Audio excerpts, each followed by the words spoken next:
કે તેમને મતદાન કરવું જ જોઈએ। એક ભારત દેશના નાગરિક તરીકે મેં મારું મતદાન કરેલ છે।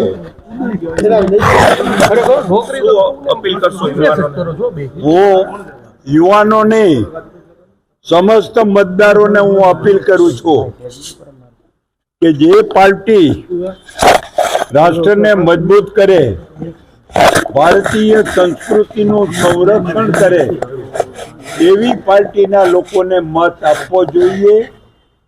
અને આજ સુધી 2014 થી માંડી 2026 સુધી તમામ ક્ષેત્રની અંદર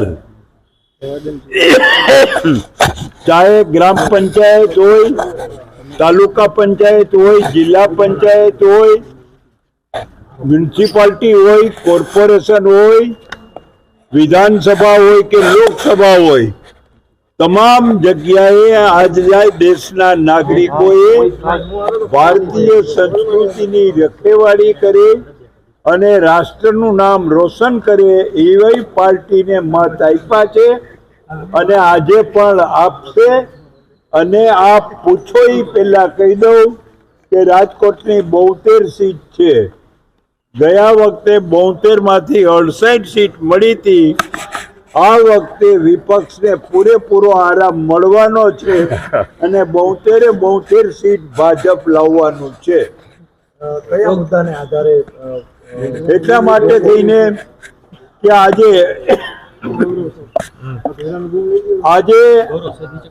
સમસ્ત હિન્દુસ્તાનની અંદર બીજેપીએ એક ગ્રામ પંચાયત થી માંડીને પાર્લામેન્ટ સુધી લોકોના કામ કર્યા છે।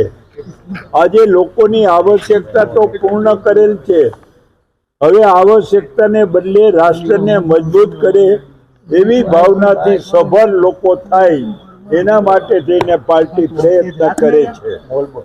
બાપા, તમે 72 બેઠક કીધું પણ ભાજપમાં તો અંદર જૂથવાદ ચાલે છે, શું કહેશો? કોઈ વિખવાદ થતું નથી।